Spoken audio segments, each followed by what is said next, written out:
sounds like from, being in London, having the breakthrough, you really have learned, your system has really learned some things that you've continued to really implement about Hmm. saying yes and how to listen to that yes and being able to like make space to show up and make space to be creative. Yes, and also learning to say no so that that protects the space as well. Hey everyone, I'm Tammy Sollenberger, the author of The One Inside 30 Days to Your Authentic Self. This podcast is for anyone curious about who they are, the different parts of themselves, and for those who want to connect with their true self. Welcome. I'm so glad you're here.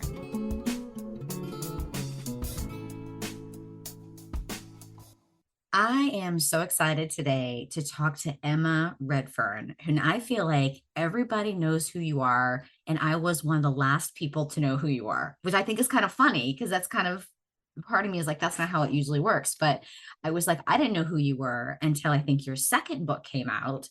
And then I was Uh-huh. like, wait, what? What's happening? And then you reached out to me and you and I chatted, and we were just talking about that. I think that might have been almost a year ago when we first kind of Yep. met and had a fun conversation about writing books and Yes, creativity and all that stuff. I think it was after your book came out, wasn't it? Yeah. Yeah. Yep. Yeah. So tell everybody where you are in the world and what you would see if you look out your nearest window. Well, it's pitch black, but if it was daylight, I'd be looking out at my garden, the back garden. So that's got lots of green, trees, birds, hubby's shed. I don't know if Americans have sheds, but it's a big thing over here. Men have sheds in the garden for their staff to do stuff in. So I look out at a lovely, peaceful greenery, and I'm in the southwest, down towards the pointy bit of England. So there's Cornwall right at the end, and then I'm one in Devon, and it's very beautiful and very green, and I'm about 10 miles from the sea. Ah, Mm, that sounds lovely. And mm. so this is going to be released in December. We just talked about that, and I think it's going to be the last one for the year. So I'm super excited to have you as the last one for the year, and so people can find out all the stuff about you and get your books. But what's the temperature? What's the It's weather like in England right now? Well, it's a bit chilly, but it's not wet. We've had so much rain, and I think us Brits, we like to talk about the weather. We like variable weather, so we have something to talk about. But the rain and the grey is a bit miserable, but it makes Yeah, it green, so. But it's a yeah. bit chilly, so I'm a bit wrapped up with all my woolies and things at the moment. But yeah, makes a change. Um, I love it. I love you're right. If you're right, if we don't have the rain, it's raining here today. And Oh, it's raining and sort of kind of that like miserable rain. Um, but my son had a sleepover, so I ran out to Dunkin' Donuts, which is sort of a oh, local donut place, to uh-huh. get the boys munchkins and uh all kinds of donuts, but I haven't left the house, so that feels nice to not leave the house on a Oh. rainy day, really. Yes, yes. And is it warm or is No. your temp? No. No, so it's rainy, and I would guess, I think it was 35 degrees Oh, Fahrenheit, though. So I think with yeah, your I'm degrees. lost. Yeah, I Sorry. know. Yeah, yeah. So 30 is pretty cold. It's pretty cold. It's not freezing Oh, yet. There's no snow, but there will be snow soon. Snow will be soon. Do you get snow where okay. you live? Hit and miss. Sometimes parts do in the country. Up further up north they do, but down this end it's a bit hit and miss. Okay. Yeah. Yeah. Yeah. So where I live about an hour from Boston. Uh-huh. And yeah, so we get lots of snow. Yeah. But we have winter probably Nice. about 6 months out of the year. So Oh no. I know it Oh. stinks. I know. And I'm a summer girl. I love summer. I was thinking about like, oh, I'm just so blah. I don't know what's wrong with me. And then someone mentioned, yeah, where it's the darkest part. It's the darkest. We're sort of Yes, it's the end yes, of November right now. We're heading towards the darkest day. And I'm like, oh yeah, I need to remember that. I need to remember that that's gonna yes. affect my mood. Yes, and we have this hibernation instinct we have to fight, I'm guessing, as well. Yeah, but why do we have to fight that, right? Parts want to hibernate, our body wants to Hmm. hibernate, and then there's a part that doesn't want to do that. Yes. Well, you have podcasts to put out, and I have things to do, and Yeah, yeah. We are too busy for that. Yep. Yes. So you have things to do, and you are busy like I am busy. You have Mm-hmm. written, edited, put together 3 books in a very short period of time. Mm-hmm. Well, 2019, January 2019, I had the idea that I could maybe do the supervision collection. So that's coming up for 5 years. So it's not actually a short amount of time for me, it doesn't feel like. So funny. Although, 2019 yeah, seems, I'm like, that was like last year. 2019 does not feel like that long ago, but yeah. So 5 years ago. Okay. uh-huh, yep, Okay. yep. Yeah. So that one came out 2022, and then pandemic helped me do the second one, which came out in April 23, and then the third one has been fast, me and Helen. That yeah came out in October. So they've all had different gestation periods, if you want to call it that. I love it. So you have 3 books. One is, was a supervision one first or the transitioning to IFS Yeah, first? supervision one first, the Okay. multi-author one. Yep. Okay. Um, So there's 3 books. One is a supervision, it's called IFS Supervision Consultation. uh-huh. And that was the multi-author book that you edited.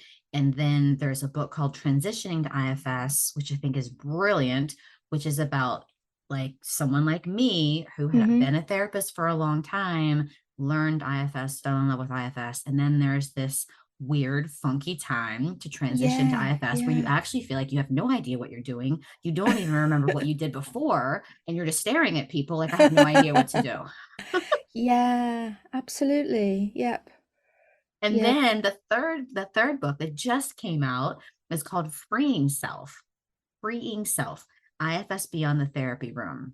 So tell Yes. me about that one. We're going to talk about all of them, but tell me about that Yeah, one. well, that one um is particularly focusing on giving practitioners a voice.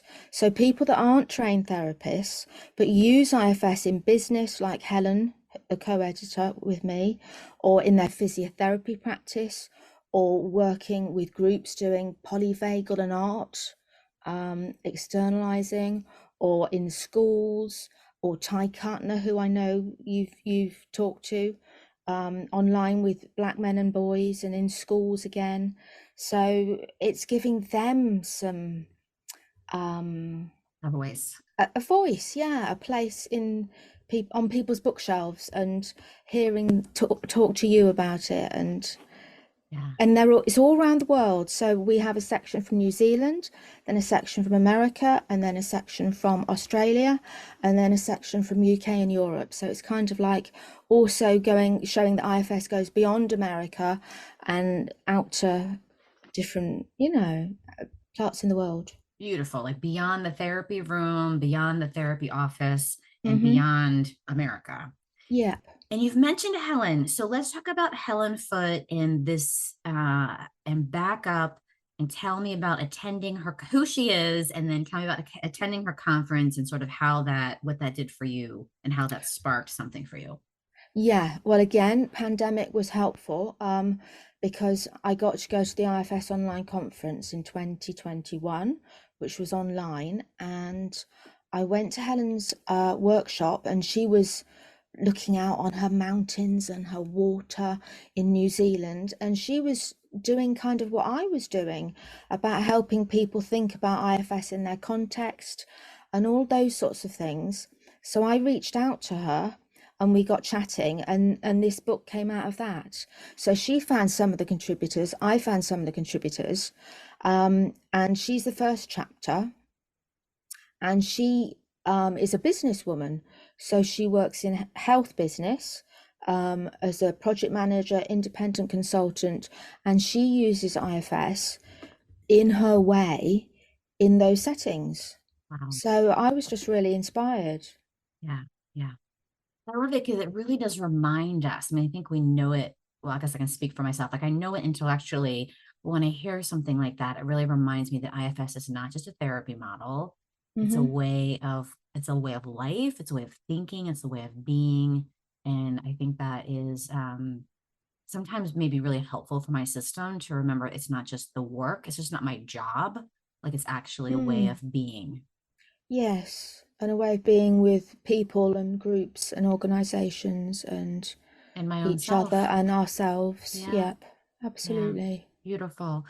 Now tell me about, we're just sort of going to start from the beginning and back up, I guess. Mm-hmm. Tell me about you changed careers. Mm-hmm. I guess I want to hear your story, and I know there's a lot to it, but I want to hear the change in careers to IFS and then this inspiration to start writing. Yes. So, um, I had what I might call a breakdown breakthrough experience, sort of mid-end 90s. And as part of that, I met my husband really. And we got married. I had some treatment, my first ever therapy experience, which was amazing and scary, but amazing. Um, so I gave up my job, my flat, my friends, left London, and we married and moved to Devon, and we've been here Hmm. ever since. And because I'd left my job, I was kind of like, well, I'm going to retrain. So I did retrain, and he eventually retrained as well. And now we're both IFS certified therapists. I started off humanistic integrative. He started off as a drama therapist. Um, so that's part of it. And then another I part of pause you and it, just say, I love the idea of breakdown, breakthrough, right? uh-huh. When people are going through a breakdown, I'm imagining they're not thinking of it as a breakthrough. So I love that you're calling it that breakdown, breakthrough. Well, yeah. Great, thank you. Well, yeah, it was. It's like looking back on it, my protectors just were the system tipped over into like trauma, post-traumatic stress disorder, people called it. And my protectors, I'd been fully functioning, really high functioning, couldn't cope anymore. Mm, So we all had to kind of learn everything from scratch. What's mm. an emotion? Well, we didn't know. So, hey, what did I learn first in therapy? I learned what an emotion was. So yeah, it's been quite a big journey, really, as I think about it. And then to talk a bit more about this big journey, um, because of a lot of developmental type trauma, partly, I've got health issues and I got cancer, breast cancer in 2015, had surgery and stuff in 2016, and had time off as part of that. And somehow I came across this really cool book called Cancer as a Turning Point. And it really spoke to me. And I somehow my system got loads of permission, and I just got this permission. You can now express yourself and you can do it in writing. So I just started writing books after that. And I'd already met IFS anyway. So that kind of was joining with that. And so off we went. And I'm still writing, and I'm clear of the cancer. I've got other health issues, but they're kind of, manageable, chronic, whatever the words are. And I love it. Mm. And the thing is about the supervision book, because when I was thinking of doing IFS supervision after level 3, I was like, okay, we're going to read the book. Oh, where's the book? Can't find a book. And then it's like, oh, we'll do the training. Oh, can't find the training. And that was inside. And then after this experience of beginning to write and recovering, and then people dying and feeling, well, if not now, when? Mm. It was like I heard a voice say, well, you could do it. You do it. And I'm like, oh, and nobody said no inside. I was waiting. Wow. I thought I'm going to leave it a few days, see who says what. I didn't get a single no inside. Wow. So I just kept going. So my part's just literally one step after the other, after the other, after the other. And if I didn't know what to do at that point, well, we'll just go sideways, do something else, come back to it. Oh, yeah, I'm ready for that now, or we're ready for that now. It's just been incredible, really. And it's Beautiful. probably not been as easy as I may be making it sound, but it has in a way as well. Mm.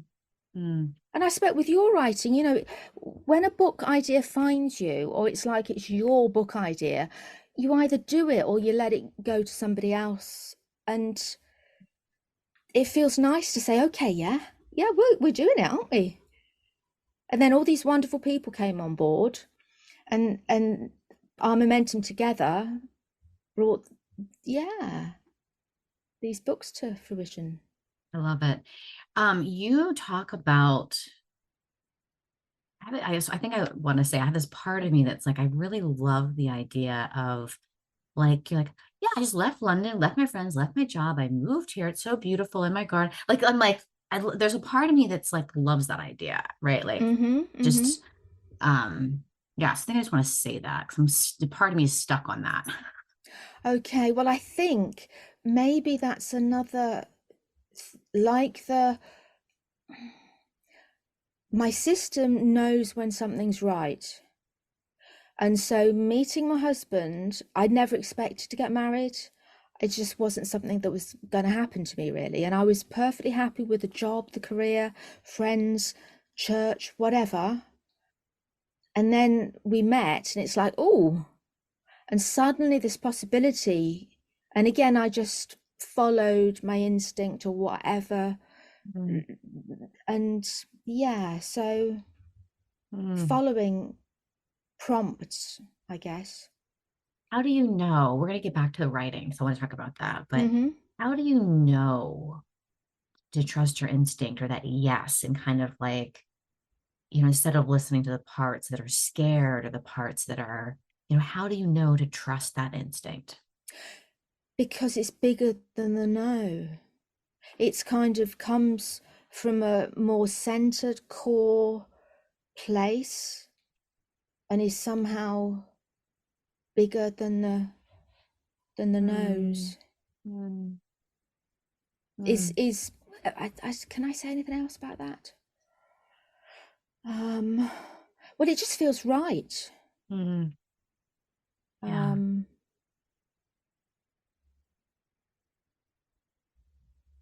yeah, and I guess my system doesn't like to regret too much. So we'd rather say yes and then fall flat on our faces than say no and regret it later, maybe. Yeah, and you said that, and that's happened to me about my book and this podcast, is the idea that like I have this idea, I look Mm, around, nobody else is doing it. And then mm-hmm. there's this part of me that's like, if you don't do it, someone else will. And then that's Got going to you. feel really bad. Yes, absolutely. Yep. Um, Tell me about um your writing experience because you talk about writing daily. Uh-huh. So, and you and I talked about this before about the um sort of a writing journey. So tell us about that. I'm really curious Mm. um about that, about the daily writing practice. Well, that's thanks to, I think it's Julia Cameron, The Artist's Way. The I five expect she, pages, well, 3 pages I 3 pages. do, 3 pages a My day. part, 5 pages. So I've been through her book a few times, and that's where that comes from. And I guess as a child, I was quite a contained, silenced, voiceless little one. Okay. So Mm, having that morning writing thing is a way of mm. voicing parts voice, and they can blend on the paper and unblend through being on the paper. And so it's that kind of thing. Yeah, yeah, It's about freeing the system somehow. yeah, yeah. Do you still do morning pages? Not at the moment, no, but I'm Yeah, wanting to. yeah, Yeah, yeah. yeah, That is an amazing book, The Artist Way. It's an amazing it book. is. So one of your passions is helping people, and I think, like you're saying right now, you listen to your yes, you listen to your intuition, you listen to that Mm-hmm. yourself, your true self, and really followed that, and that's something that you're really passionate about is helping people find that voice, find Mm-hmm. that yes. So can you tell Yes. me a little bit about how you help people do that? Um, yeah. Yes. Well, I guess that's partly what the supervision is all about for me. Um, it's somebody coming as a professional, maybe trying to work out what kind of professional or who they are in that kind of identity kind of way. Um, Taking that seriously, that sort of struggle and that opportunity, and helping them explore themselves with somebody sort of alongside them who maybe is a bit further down that exploration. And also, I guess with authors, it's a bit like that too. I didn't want to homogenize all the writing so it sounded like one voice. I wanted people to sound more like themselves or have their individuality. Yeah, because that's what they're bringing, right? They're bringing their unique Yes, voice, and just like, absolutely. right, we don't want, yeah. So IFS in schools looks different than IFS in prisons, looks different than IFS in what in therapy and in business, Hmm. and yeah, it's going to look different. And we all bring, and I love that, right? We don't want to all sound the same. Like even some of the, No. yeah, some of the same. Yeah, tell me more about that. Like we don't want to all sound the same. Well, that's part of the unpicking of somebody who maybe has to unpick what they've already learnt, or they have to unpick what they've seen in the trainings, and they want to be Dick Schwartz. Don't we all want to be Dick Schwartz? But they can't be, so they have to work out what it looks like, feels like, and sound like for them and who they work with. So it's helping somebody know that that's okay, and it's valuable, and it's worth doing and working out what it looks like for them. And it doesn't mean, and it means that we have variety too. I'm a very different therapist than somebody else. And I work well with some people, and some people, oh no, I go here, or I want this. So yeah, variety being the spice of life is kind of something I embrace as well, or we embrace. Yeah, I love that. Well, I think that makes a lot of sense. Speaking of the books, like the transitioning to IFS, that like that's kind of what you do. I think a lot of us do is I'm just gonna mimic what I see Dick do. I'm gonna mimic what I see my trainer do, and then I think that's where we kind of fumble a little bit because that's not what we are doing before, and so now we're just Hmm. kind of mimicking what other people are doing. And so tell me about what you suggest for people that are just learning the model, that are transitioning and struggling with that transition. Yes, well, I guess mimicking is part of learning, and that's fine. However, if you don't know why you're doing what you're doing, or why Dick did what he did and said what he said, it's not going to get you very far, because the person in front isn't going to follow the script, and they might throw a curveball, and then you're like, I don't know what to say. So I kind of wrote the second book, what I call the red book, the transitioning book, to try and help people get behind some of these things we do or things we say, so they can understand it, and then they can adapt it if needed, or say it in their way, their words. Um, and I think Helen maybe mentioned this. She said something about when you learn a musical instrument, you learn the musical instrument, but then you play it, or you play tunes according to, but you can't do that until you've learnt the basics. So you still need to get the basics, but then you personalize it, or I don't know Yeah, if that makes sense, some of that. that makes 100% sense to me. And I say this too, that like you really need to learn the model. Mm-hmm. You need to learn how to do the model, and you Mm-hmm. need to learn the F's and the unburdening steps. Like you really need to learn that. And I love what you're saying. And then learn why you're asking those questions. Like, Mm. why am I asking, where do you find that part in your body? Like, what is that about? Like, what am I looking for Yes. with that? Why am I asking that question? Yes. So I love that. And then I think once you have a pretty good grasp and you really practice with that and you really Mm-hmm. get the model, then you can add. And I know it doesn't sort of work this way that you can do one then the other, but I think you can then make it your own. But it's really hard to make it your own if you don't know the model. Yes, I feel like I'm in a absolutely. part right now, by the way. I feel like I'm And in a that's part. okay. That's Okay. okay. Yeah, yeah. But it's like, if you don't practice what the protector questions are, or then by the time you're in front of somebody, you're going to fall back on what you learned years back, if that's more of a muscle memory. So Yes, you do right. need to practice and ask those questions. And I guess that's why a lot of peer groups happen. So Yeah. they can practice with each other, get over the clunkiness, and those sorts of things, and then work with people. And also, one of the things I recommend is choose your client list. If you're a trauma specialist, you've got this under your, EMDR, sensory motor, all of that. You don't need to work with IFS if you've just come off a level 1 with that level of client. Go baby steps and practice with somebody. So there's kind of pitching it to you, to give yourself a break, really, Yeah. or ease Yeah. yourself in.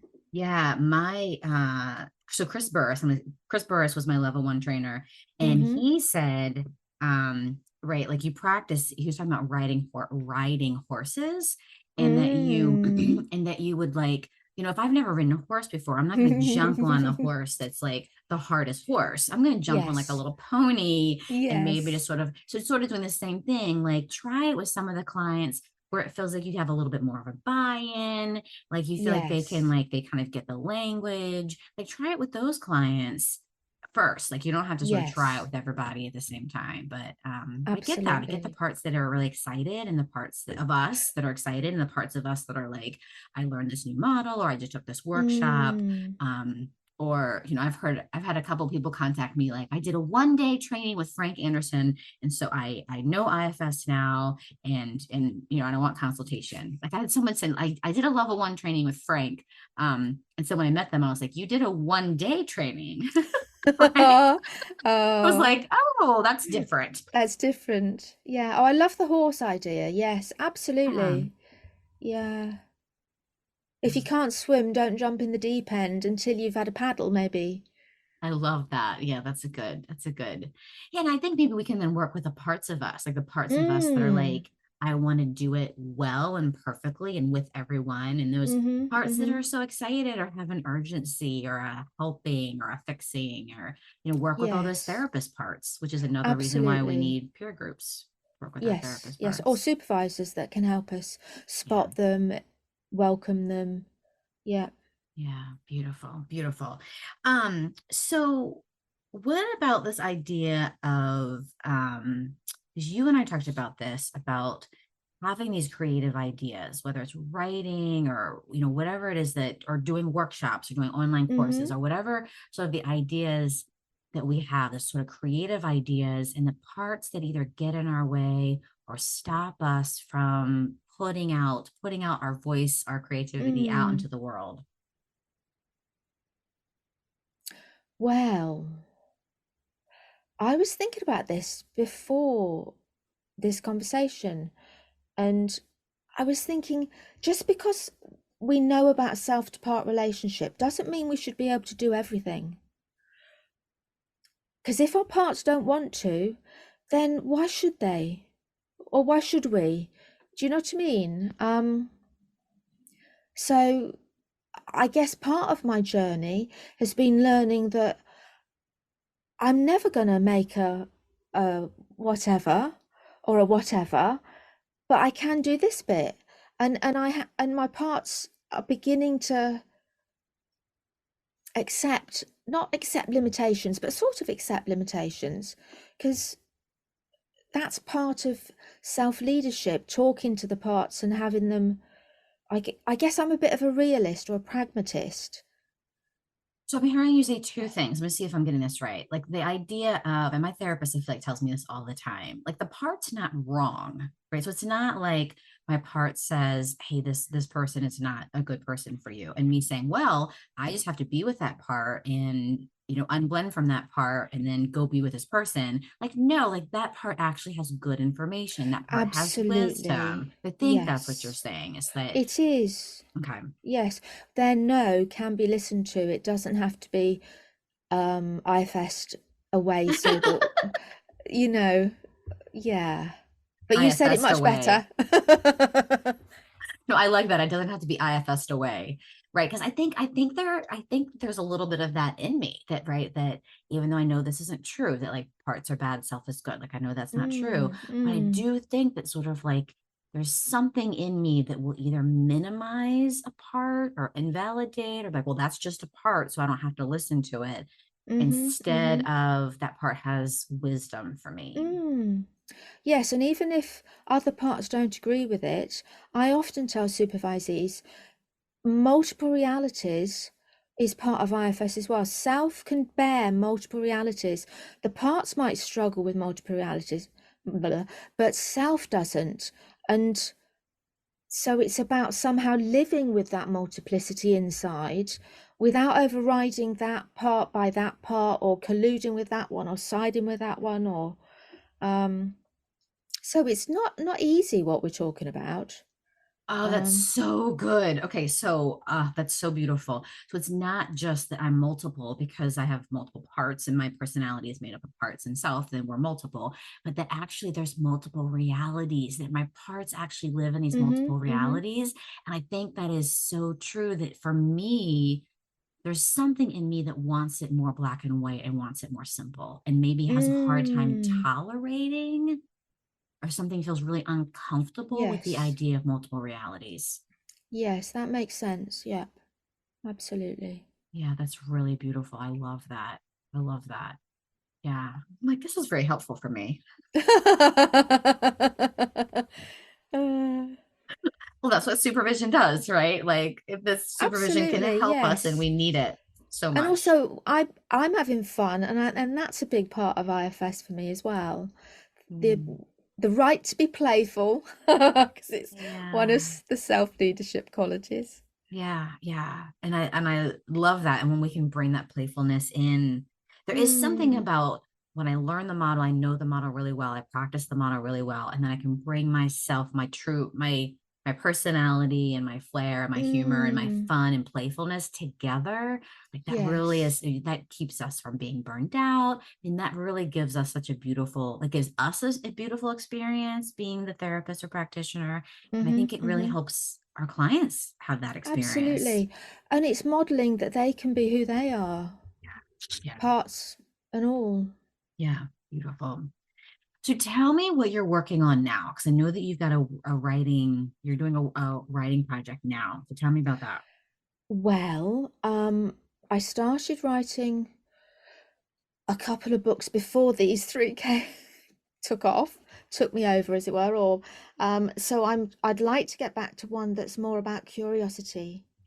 Um, and cats will feature. And dogs actually, although I'm a cat person. So, but I'm a bit tired at the moment, so I haven't got back to that yet. Mm, And also, as you know, when book babies are out in the world, you have to do sneaky, peeky, whatever marketing things. So I'm kind of that takes time too. yeah. But I hope to find the time or make the time to get back to that book. And also, oh, I don't know if I should say this, but we are, somebody will tell you if I don't tell you anyway. We are looking to do an audio version of Freeing Self. Amazing. Congratulations. That's a big deal. So I hope I've told all the authors, contributors before this comes out. If I'll make sure we do. That's Yeah, wonderful. that's That's wonderful. exciting. It is exciting. Um, you and I, so I want to talk about the curiosity in the cat slash dog book. Mm, But you and I did talk about marketing and this sort of weird thing that happens after you write a book and you have your book baby and your book baby is born. And then there's some weird feelings that happen after that. So can you talk a little mm. bit about what happens after your book babies have been born? Well, after the first one, it was a bit, the silence was kind of deafening to my parts. And also the publishing experience hadn't been quite so um, active as I'd thought. So I felt kind of alone with it, really. But that was before I'd learned to embrace social media. So people saying, "Oh, I hope you're enjoying the success of the book," and I'm like, "Oh, is it successful? Oh, I'm so glad." And but I wasn't kind of part of those conversations because they were happening somewhere else. But now I'm more into social media. I feel a bit more part of those conversations. So I've had a bit of a journey there as well, really. Yeah. Um, but yes, it's a tricky old one about putting the book forward, putting yourself forward. That's more about negotiating, I think, with my parts. That's been trickier, I think. Yeah. Um, So tell me about this idea of success, right? You put this book out into the ah, world and then you're home by yourself. Like, yes. yeah, that's out there. I don't know. And then this idea that people say, congratulations, and it's successful. And you're like, is it? I don't know what that means, right? What does that mean? And Yes, I don't know if yes, it is. I don't know how to even define that. yes. And I guess my system's kind of, anyway, I'll say it some other way. Let me see. We decided that actually just getting to the end and actually having a 3D finished version with my sister's artwork on the Oh, front. My wow. twin sister painted that. That is my success. So anything else is a bonus. Beautiful. So Emma's holding up the IFS for consultation and supervision book, and I did not realize that. So this was published by Routledge, which is a big deal. Yes. And she just said it, I don't have to repeat it. But that's beautiful. So that's your twin sister's artwork. Yes. And then the Yeah. second book with the red is also my sister's artwork. Wow. Yeah. And And the she second didn't book is do, the transitioning to IFS, and it's red. It's yes, also published by Routledge. and she didn't do the books, the paintings for the books. She'd already done a series of paintings inspired by Porthleven in Cornwall, Oh, and I'd fallen in love with them. And then I thought, oh, artwork, that goes with my book idea. So they kind of, I brought them together. So I guess, yes, we can define our own success, I've decided. great idea. Yeah. And being able to actually put a LinkedIn post or put a Facebook post is also quite a big success because I didn't used to be able to do that either. Yeah, good. I love that. And that's a good sort of reminder of reality. I think I've been using the word perspective over the past 2 years because my Mm, parts are really struggling with perspective in my new life that I've had for the past 2 years. It still feels so wonky and hard and still right. trying to get my feet on the ground about it. Uh-huh. But just this perspective. And so sort of my parts all kind of still living in different realities. And I mean, we know that Mm, anyways about parts. mm-hmm. But this feels more sort of current, kind of like adult parts that are like, wait, what's happening? Right. So that idea that like, wait, I didn't used to even have a book out in the world, or Mm-hmm. like, Mm-hmm. yeah, like 5, 6 years ago, I didn't have a podcast. Like, so Yep. it's a Yep. big deal when I'm like, Yep. I can't even function. And the parts of me are like, you have a podcast. I'm like, well, that's easy. It's like, Oh, right. Or like, oh, you published a book. I'm like, yeah.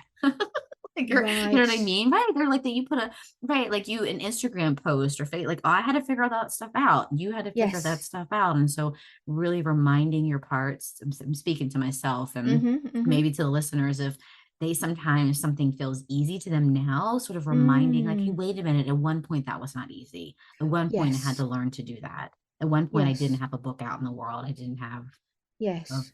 podcast out in the world. You didn't have 3 books out in the world. Like, yeah, Yes. yeah, because it can be like, yep, did that. Okay, what's next? I have to do my dishes. Oh, I can't do my dishes. Yeah, like, No, but showing up at any level is, a success at times, yeah. Do you want to whether say more that's about showing that? up, Yeah.